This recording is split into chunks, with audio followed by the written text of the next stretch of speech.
Levitiko Kapitulo 6.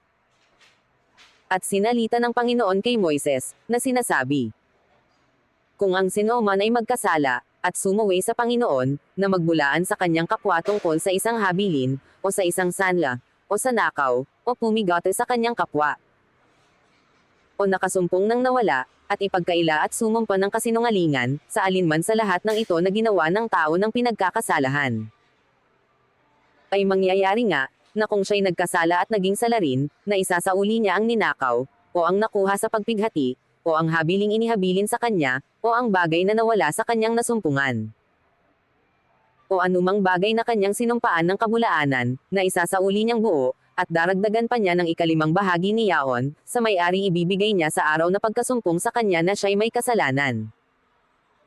At dadalhin niya sa Panginoon ang kanyang handog dahil sa pagkakasala, isang tupang lalaki na walang kapintasan na kinuha sa kawan, ayon sa iyong pagkahalaga, at ibibigay sa saserdote na pinakahandog dahil sa pagkakasala.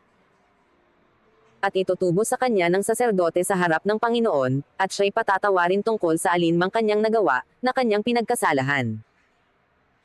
Ang handog na nasunog. At sinalita ng Panginoon kay Moises, na sinasabi, iutos mo kay Aaron at sa kanyang mga anak, na iyong sabihin, ito ang kautusan tungkol sa handog na susunugan. Ang handog na susunugan ay malalagay sa ibabaw ng pinagsusunugan sa ibabaw ng dambana, buong gabi hanggang umaga, at ang apoy sa dambana ay papananatilihing nagninangas doon.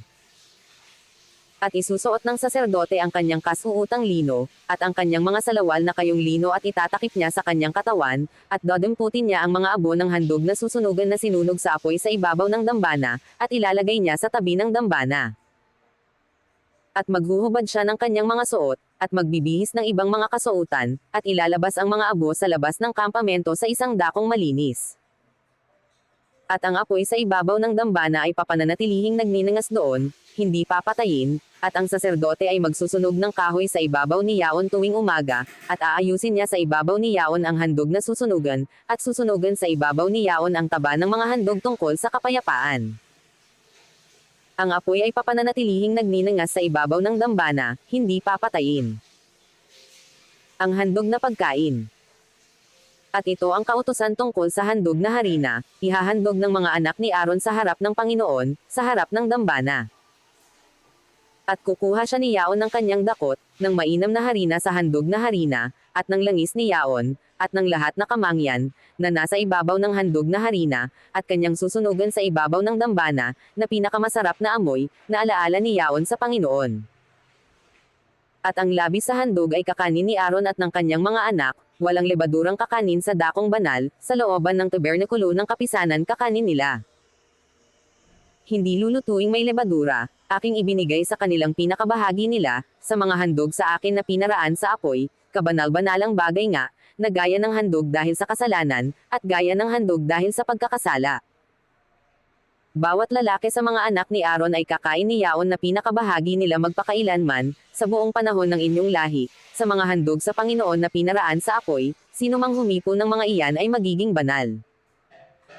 At sinalita ng Panginoon kay Moises, na sinasabi, ito ang alay ni Aaron at ng kanyang mga anak na kanilang ihahandog sa Panginoon sa araw na siya'y pauiran ng langis, ang ikasangpong bahagi ng isang epa ng mainam na harina, na pinakahandog na harina magpakailanman, ang kalahati ay sa umaga at ang kalahati ay sa hapon. Sa kawali ihahandang may langis, pagkatigmak ni yaon dadalhin mo, lutong putol-putol na ihaharap mo ang handog na harina na pinakamasarap na amoy sa Panginoon.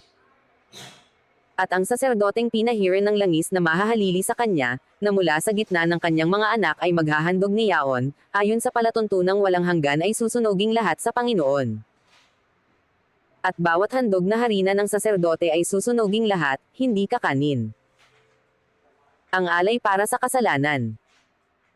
At sinalita ng Panginoon kay Moises, na sinasabi, salitain mo kay Aaron at sa kanyang mga anak, na sabihin, ito ang kautusan tungkol sa handog dahil sa kasalanan, sa dakong pinagpapatayan ng handog na susunugan ay doon papatayin ang handog dahil sa kasalanan, sa harap ng Panginoon, kabanal-banalang bagay nga.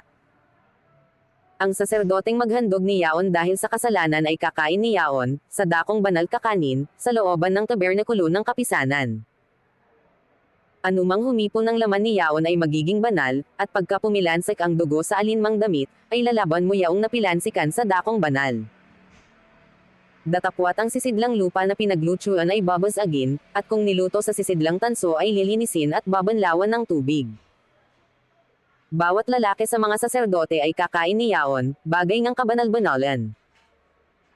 At hindi kakanin ang anumang handog dahil sa kasalanan, kung may dugo ni Yao ipinasok sa tabernakulo ng kapisanan upang ipangtubos sa dakong banal, sa apoy nga susunugan.